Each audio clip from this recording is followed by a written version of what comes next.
Hello दोस्तों, कैसे हैं आप सभी। स्वागत करते हैं आपके अपने ही यूट्यूब चैनल बिहार ज्ञान सेंटर में। यदि अभी तक इस चैनल को सब्सक्राइब नहीं किए हैं तो प्लीज़ रिक्वेस्ट है आप लोग सब्सक्राइब अवश्य करें, भाई को सपोर्ट करें। वीडियो बनाने में भी, क्वेश्चन बनाने में, ऑब्जेक्टिव में तो मेहनत होता ही है। मतलब कोई भी चीज़ में मेहनत होता है, आदमी मेहनत इसीलिए करता है उससे फल मिले। यदि आप वीडियो को अंत तक देखिए, अच्छा लगेगा तभी आप लोग सब्सक्राइब कीजिएगा। ये वीडियो जो है संस्कृत के छठा पाठ का है, छठा चैप्टर का। उस चैप्टर का नाम है भारतीय संस्कारा। ये वीडियो ऑब्जेक्टिव वीडियो है। ये ऑब्जेक्टिव जो है ये एग्ज़ाम में पूछा गया क्वेश्चन है और कुछ ऐसा क्वेश्चन है जो कि पूछा जाएगा। समझे कि नहीं। चलते हैं बिना समय गवाए हुए हम लोग क्वेश्चंस की ओर डायरेक्ट, ज़्यादा समय नहीं लेंगे। या आ गया क्वेश्चन। क्वेश्चन नंबर यहाँ आप लोग पहला देख सकते हैं कि पहला नंबर क्वेश्चन है कि संस्कार कितने प्रकार के हैं। संस्कार कितने प्रकार के हैं। ऑप्शन ए है 5, बी है 6, सी है 12, डी है नॉन ऑफ दीज। मतलब नॉट, मतलब इनमें से कोई नहीं। डी जो है इनमें से कोई नहीं। तो आप लोग एक बात याद रखिएगा कि आप लोग को ध्यान में आया होगा 16, लेकिन होगा नहीं। इसका सही उत्तर जो होगा ऑप्शन ए होगा 5। संस्कार जो है 5 प्रकार के होता है। प्रकार कितना होता है संस्कार का? 5। संस्कार का प्रकार कितना होता है? 5। लेकिन संस्कार होता कितना है? 16। संस्कार कितने होते हैं? 16। वो पांचों प्रकार में, पांचों का अलग अलग प्रकार है। तो उन पांचों में कोई 3, कोई 4, कोई 5, कोई 6 प्रकार के है, कोई एक प्रकार के है। वो सब मिला के 16 संस्कार हैं। तो संस्कार कितने यदि पूछेगा क्वेश्चन कि संस्कार कितने होते हैं तो 16। और संस्कार कितने प्रकार के होते हैं तो 5। संस्कार कितने प्रकार के होते हैं? 5।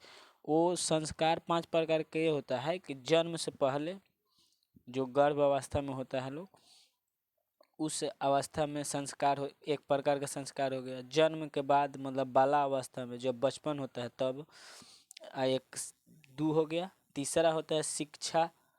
चौथा होता है गृहस्थ जिसमें विवाह होता है। और पांचवा अंतिम संस्कार, अंत्योष्टि संस्कार। अंत्योष्टि मतलब लास्ट में जो मरने के बाद होता है क्रियाकर्म, उसे अंत्योष्टि संस्कार या अंतिम संस्कार कहते हैं।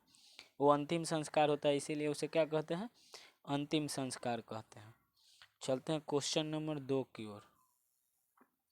क्वेश्चन नंबर दूसरा आप लोग यहाँ पे देख सकते हैं कि केशांत संस्कार किसके अंतर्गत होता है। केशांत जो है संस्कार किसके अंतर्गत होता है या किसके अंतर्गत आता है? पहला जो है जन्म के बाद, दूसरा है विवाह संस्कार में, या जन्म के पहले, या शिक्षा काल में। तो सोचने वाला बात है केशांत। केशांत संस्कार जो है इसका ऑप्शन डी हो जाएगा, शिक्षा काल में। किसके काल में? शिक्षा काल में। केशांत संस्कार जो है शिक्षा काल में होता है। केशांत संस्कार जब गुरु के पास जाते हैं लोग तो केशांत संस्कार होता है, उस शिक्षा काल में होता है, गुरु के पास जाकर बैठकर ज्ञान लेना। समझे कि नहीं। चलते हैं आगे क्वेश्चन नंबर 3 की ओर। क्वेश्चन नंबर यहाँ पे तीसरा आप लोग देख सकते हैं कि चूड़ा कर्म, चूड़ा कर्म संस्कार किसके अंतर्गत होता है? चूड़ा कर्म, चूड़ा कर्म संस्कार किसके अंतर्गत होता है? तो इसका ऑप्शन ए जो है जन्म के बाद, बी जो है शैशव अवस्था में, सी जो है जन्म के पूर्व मतलब पहले, डी जो है शिक्षा काल में। तो इसका सही उत्तर जो हो जाएगा शैशव अवस्था। मतलब चूड़ा कर्म जो होता है बाला अवस्था में होता है। जब बच्चा रहते हैं ना तो उस समय चूड़ा कर्म होता है। मुंडन संस्कार, चूड़ा कर्म संस्कार, अक्षरारंभ संस्कार। समझे कि नहीं।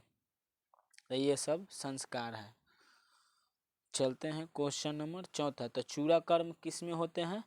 तो शैशव अवस्था में, शैशव अवस्था में। अभी इधर जो बताए हैं ये किस में होता है? केशांत संस्कार। तो शिक्षा काल में, शिक्षा काल में केशांत संस्कार। और यहाँ तीसरा जो है ये शैशव अवस्था में होता है। चूड़ा कर्म संस्कार शैशव अवस्था मतलब बालावस्था, बचपन में होता है। चलते हैं चौथा। कहता है कि चौथा नंबर क्वेश्चन कहता है कि शिक्षा संस्कार कितने हैं? शिक्षा में कितने संस्कार होते हैं? जब आप शिक्षा प्राप्त करने जाते हैं गुरु के पास तब कितने संस्कार होते हैं? हमने ऑब्जेक्टिव वीडियो में भी बता दिया है कि वो जो होता है शिक्षा प्राप्त करने के लिए शिक्षा संस्कार, गुरु के पास आप लोग जाइएगा तो 5 संस्कार होता है। गुरु के पास जाना, जैसे केशांत संस्कार हो गया शिक्षा काल में, आप लोग को देखने को मिला है। तो शिक्षा संस्कार कितने प्रकार के होते हैं? तो 5 प्रकार के।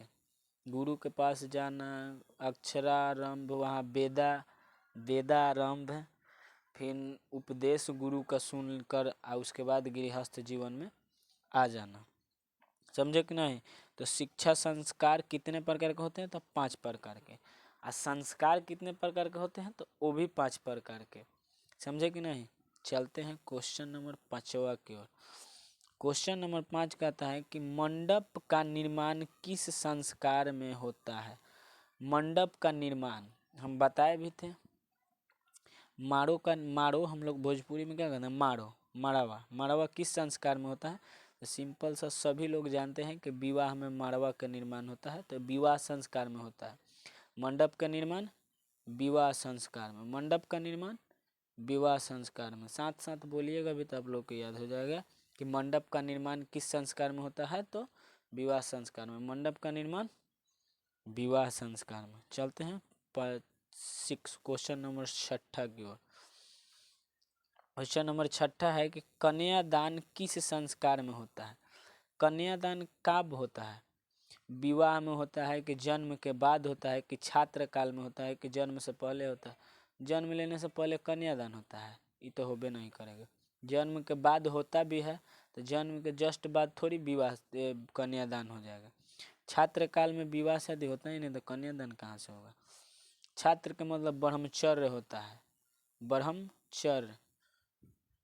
ब्रह्मचर्य जीवन मनुष्य के लगभग 25 वर्षों तक है। तो बचा कौन? विवाह। तो विवाह में ही कन्यादान होता है। लोग विवाह शादी करते हैं तो बेटी वाले अपने बेटी को कन्यादान करते हैं और वर पक्ष मतलब लड़का वाला उस कन्या को बीवी बना के ले जाता है, दुल्हनिया ले जाएंगे बना के। समझे कि नहीं? तो कन्यादान विवाह संस्कार। अभी एक पीछे भी बताए हैं मंडप निर्माण, ये भी विवाह संस्कार। और एक 6 जो है कन्यादान, ये भी विवाह संस्कार। चलते हैं क्वेश्चन नंबर 7 की ओर। क्वेश्चन नंबर 7 कहता है कि मरने के बाद कौन सा संस्कार होता है? मर जाने के बाद कौन सा संस्कार होता है? ए है दाह संस्कार, बी है वेदारंभ, सी है लिखना, डी है मुंडन।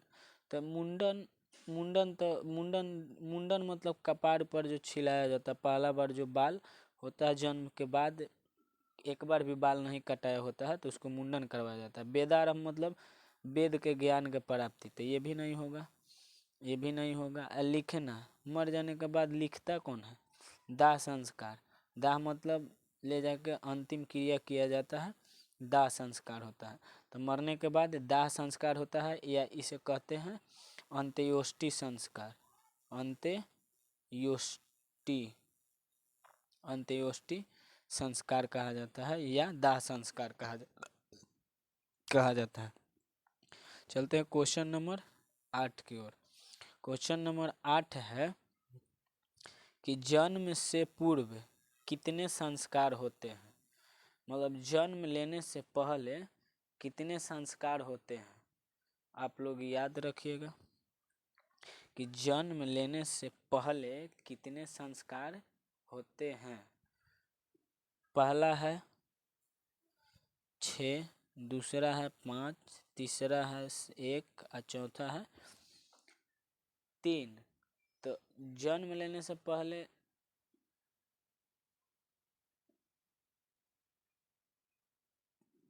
कितने होते हैं? 3। जन्म से पहले 3 संस्कार होता है। गर्भावस्था में गर्भवती को खुश रखना, बच्चों को देखभाल करना, समझे कि नहीं? जन्म से पूर्व 3 संस्कार, जन्म से पहले 3 संस्कार, जन्म से पहले कितने संस्कार? 3। चलते हैं क्वेश्चन नंबर 9 की ओर। क्वेश्चन नंबर 9 कहता है कि नामकरण किस संस्कार में होता है? मतलब नाम जो रखा जाता है वो किस संस्कार में होता है? ऑप्शन ए है गृहस्थ, बी है विवाह, सी है बचपन में और डी है मरने पर। मरने के बाद संस्कार नाम रखा जाता है। और ससुर मरने के बाद नाम रखेगा, मरिएगा तो नाम कुछ रखेगा। तो नाम रखा जाता है बचपने में ना, तो बचपन जो हो जाएगा बचपन में होता है। बचपन में कौन संस्कार? नामकरण संस्कार। नामकरण मतलब होता है कोई बच्चा जन्म लिया तो उसका पहली बार नाम रखना। नाम रखना भी जरूरी है ना, पता लगे कि नाम कुछ होइए नहीं, ये बुलाएंगे, अब उसको नाम पकड़ के बुलाएंगे तो जल्दी आएगा ना, समझे कि नहीं? नामकरण संस्कार कब होता है? बचपन में। बचपन में नामकरण संस्कार होता है, या बाला अवस्था में कह सकते हैं। यहाँ आप लोग क्वेश्चन 10वां देख सकते हैं। सप्तपदी क्रिया किस संस्कार में शामिल है? हम बताए थे कि क्रिया क्या होता है। विवाह में कितने क्रियाएं होती हैं? 10-12 क्रिया हम आप लोगों को बताए थे नोट्स वीडियो में कि कितने क्रिया होती है। यहाँ पर आप लोग देख सकते हैं। सप्तपदी क्रिया किस संस्कार में शामिल है? ऑप्शन ए है गृहस्थ, बी है विवाह, सी है बचपन में और डी है मरने पर। तो सप्तपदी क्रिया मतलब 7 फेरा। लड़का लड़की 7 फेरा लेता है ना मरवा में, उसी को कहते हैं सप्तपदी क्रिया, मतलब 7 फेरा लेते हैं। तो ये जो होता है विवाह संस्कार में होता है। किस संस्कार में होता है? तो विवाह संस्कार में। सप्तपदी क्रिया विवाह संस्कार में। एक क्रिया है, सप्तपदी क्रिया है, संस्कार नहीं है। ये विवाह संस्कार में क्रिया होता है, समझे कि नहीं? चलते हैं क्वेश्चन नंबर 11 नंबर क्वेश्चन है कि बचपन में कितने संस्कार होते हैं? बचपन में कितने संस्कार होते हैं? पहला है ऑप्शन नंबर 7, बी है 5, सी है 6 और डी है 4। तो सबसे ज़्यादा यदि संस्कार होता है तो बचपन में होता है, वो कितना होता है? 6। बचपन में कितने संस्कार होते हैं? 6। जैसे अक्षर आरंभ मतलब लिखना, नामकरण, मुंडन, चलते हैं लोग, वो भी एक प्रकार का संस्कार ही है। चलना जब स्टार्ट कर देते हैं बच्चे, तो इस प्रकार से कितने संस्कार होते हैं? 6। बचपन में कितने संस्कार होते हैं? तो 6। बचपन में कितने? 6। बचपन में 6 संस्कार। पैदा लेने से मतलब जन्म से पहले कितने? तो 3। जन्म से पहले 3 है, जन्म के बाद 6, एक तरह से दोगुना हो जाता है। और जब पढ़ने जाते हैं तो 5, जब पढ़ने जाते हैं तो 5, समझे कि नहीं? लेकिन इसका जो सही उत्तर हो जाएगा 6 होगा। बचपन में कितने संस्कार? 6 संस्कार होते हैं। चलते हैं क्वेश्चन नंबर 12। यहाँ पे देख सकते हैं कि भारतीय दर्शन का महत्वपूर्ण स्रोत क्या है? भारत में जो दर्शन होता है उसका महत्वपूर्ण स्रोत क्या है? संस्कार, ऑप्शन ए है संस्कार, ऑप्शन बी है क्रीड़ा, सी है विद्या, डी है नोट, मतलब इनमें से कोई नहीं। इसका सही उत्तर जो हो जाएगा क्या होगा मित्रों? बताइए। संस्कार होगा कि नहीं मित्रों? क्या होगा? संस्कार। संस्कार होगा। भारतीय दर्शन का महत्वपूर्ण स्रोत संस्कार। अच्छा, भारत का जो दर्शन हम करते हैं ये दिखाई यह क्या देता है? संस्कार से, जो कि संस्कार से ही भारत को सबसे ज़्यादा पहचाना जाता है। यहाँ के अलग अलग प्रकार के लोग धर्म के रहते हैं, लेकिन संस्कार ऐसा है कि हम लोग लगभग सभी क्रिया एक ही प्रकार की होती है। धर्म के अनुसार हम लोग क्रिया अलग करते हैं, लेकिन संस्कार वही होता है। विवाह होता है, समझे कि नहीं। चलते हैं क्वेश्चन नंबर 12। क्वेश्चन नंबर 12 कह रहा है कि प्राचीन संस्कृति की पहचान किससे होती है। प्राचीन मतलब पुराना संस्कृति की पहचान किससे होती है। संस्कृति मतलब रहन सहन या और परिवेश के आप कैसे हैं, इसका नहीं बोलते हैं लोग कि खेत पुआल बता देता है कि कितना हुआ है अनाज, है कि नहीं, पुअरा धान उन। ऑप्शन ए जो है संस्कार, बी जो है धर्म, सी जो है विद्या, डी जो है धन। तो ये जो है संस्कृति की पहचान जो बताती है, संस्कार बताता है कि आपकी संस्कृति कैसी है, आप कैसे रहते हैं, आपका कैसा रहन सहन है, ये सब संस्कार से पता चलता है ना। बोलते हैं बाल बच्चे के जेकर बाल ये संस्कारी है तब इसका संस्कृति अच्छा है, समझे कि नहीं। भारत की संस्कृति सर्वोत्तम है। चलते हैं क्वेश्चन नंबर 14 की ओर। क्वेश्चन नंबर 14 कहता है कि प्राचीन काल में शिष्यों को क्या कहा जाता था। मतलब स्टूडेंट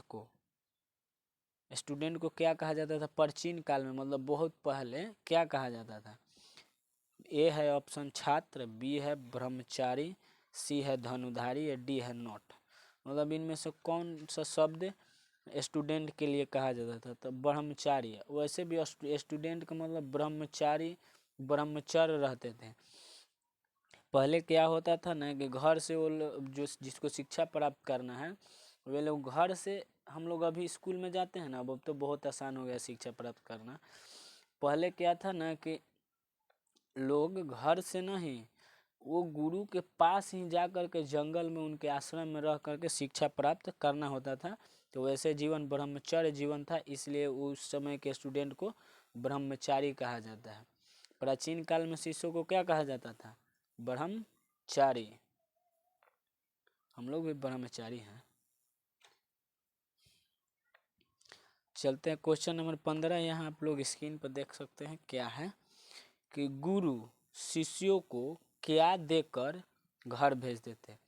जब शिक्षा प्राप्त हो जाने के बाद गुरु जो शिष्य को घर भेजते थे उस समय, तो क्या देकर भेजते थे।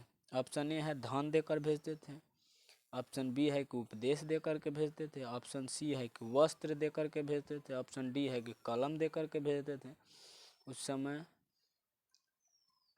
वो शिक्षा दे देने के पूर्ण हो जाने के बाद गुरु जो है अपने ब्रह्मचारी शिष्य को, मतलब शिष्य को उपदेश दे करके भेजते थे कि आप लोग जाइए गृहस्थ जीवन व्यतीत कीजिए, और मनुष्य के किस प्रकार जीवन व्यतीत करना है ये शिक्षा आप लोगों को प्राप्त हुआ, समझे कि नहीं। तो गुरु शिष्यों को क्या दे करके घर भेजते थे, उपदेश। क्या, उपदेश। चलते क्वेश्चन नंबर 16। क्वेश्चन नंबर 16 है कि भारतीय संस्कृति का परिचय दिखाई पड़ता है। भारतीय संस्कृति का परिचय जो है कहाँ दिखाई पड़ता है। ऑप्शन ए है समाज में। समाज में संस्कृति के परिचय दिखाई पड़ता है कि दानव, सी है संस्कार, डी है विवाह। तो हमेशा याद रखिए कि संस्कृति का परिचय या पहचान संस्कार से ही होता है।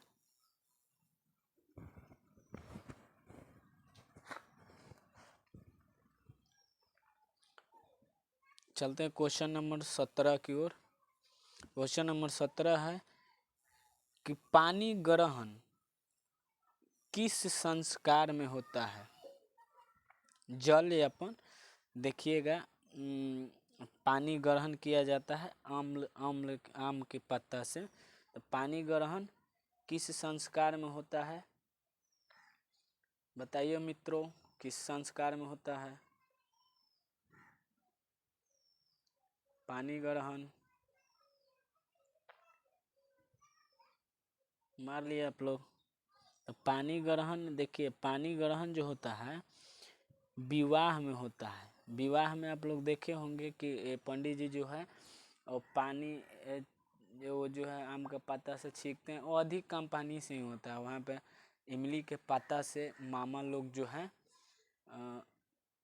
पानी देते हैं, उसमें वो क्या होता है, इमली के पानी घोटाते हैं, वहाँ इमली घोटाना कहते हैं हम लोग, समझे कि नहीं। तो विवाह संस्कार में क्या होता है, पानी ग्रहण। पानी ग्रहण विवाह संस्कार में होता है।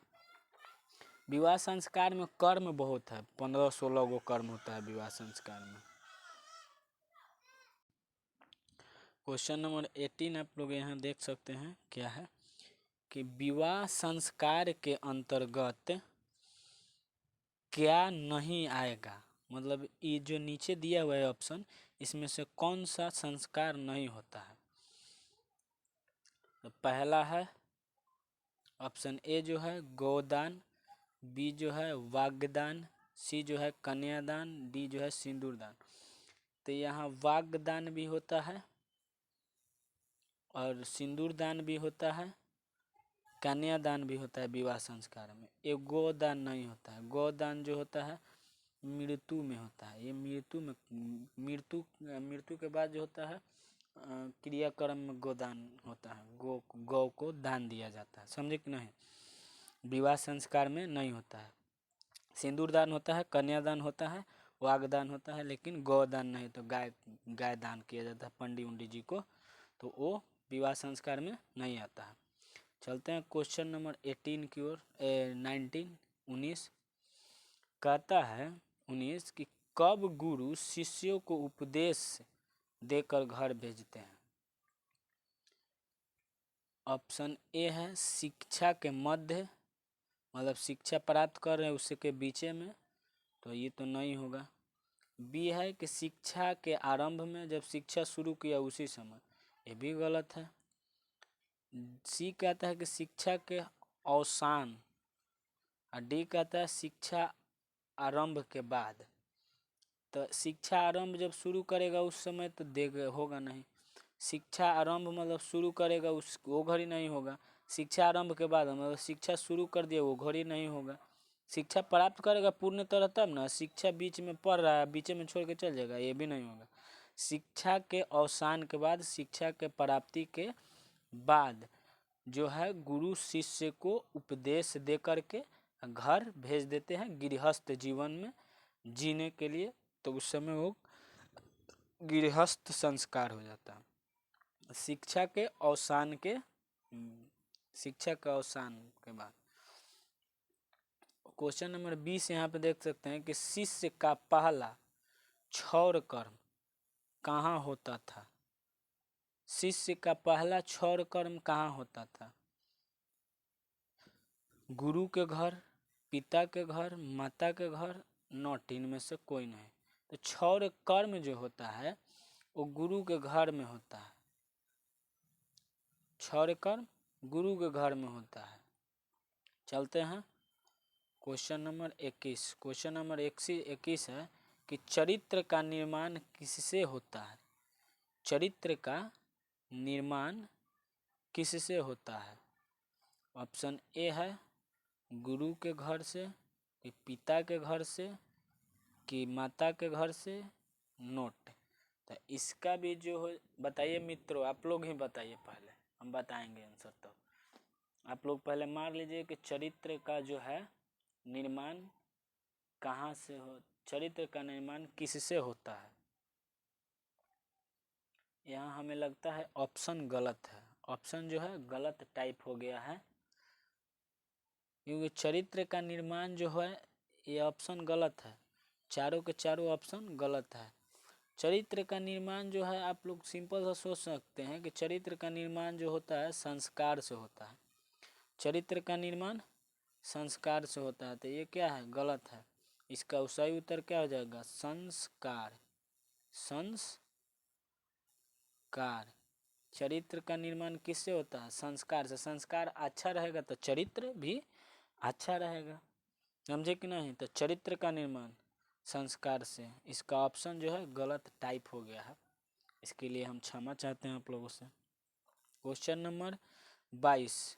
22 कहता है कि अंत्येष्टि संस्कार कब होता है। मतलब ऑप्शन ए है मरने पर, जन्म से पहले, विवाह से पूर्व मतलब विवाह करने से पहले, डी है नॉट इनमें से कोई नहीं। तो ये मरने के बाद होता है अंत्येष्टि कार्यक्रम। अंतिम संस्कार कब होता है?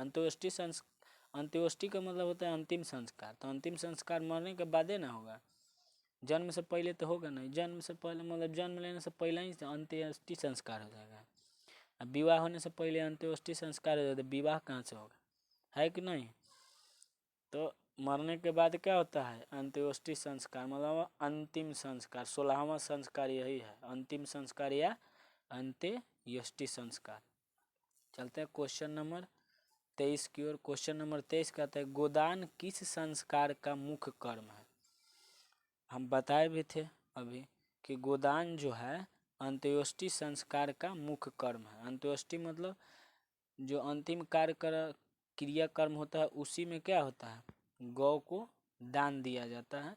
तो गोदान जो है अंत्येष्टि संस्कार के कर्म है। कर्म विवाह के सबसे ज़्यादा कर्म किसके हैं? विवाह संस्कार में। विवाह संस्कार में बहुत सारे कर्म हैं। चलते क्वेश्चन नंबर 24 कहता है कि वाग्दान किस संस्कार में होता है। पीछे हम बता भी दिए हैं कि वाग्दान जो है विवाह संस्कार में होता है। वाग्दान, सिंदूर दान और कन्यादान, ये सब दान जो है किस में होता है? विवाह संस्कार में। और गोदान जो है अंत्येष्टि संस्कार में होता है।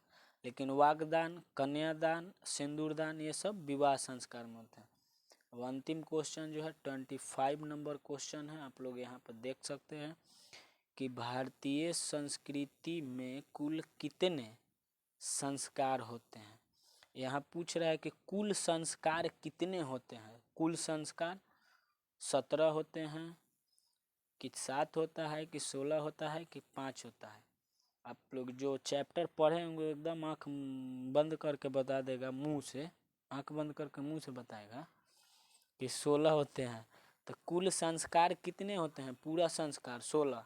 और कितने प्रकार के होते हैं? तो 5 प्रकार के। कुल कितने होते हैं? तो 16। कि कुल कितने होते हैं? कुल कितने होते हैं? कुल कितने संस्कार हैं? तो 16। अब प्रकार कितना है? तो 5। प्रकार कितना है? तो 5। ये अंतिम क्वेश्चन था। आप लोगों से रिक्वेस्ट है कि इस चैनल को सब्सक्राइब करें और लाइक करें, कमेंट करें, शेयर करें। बस।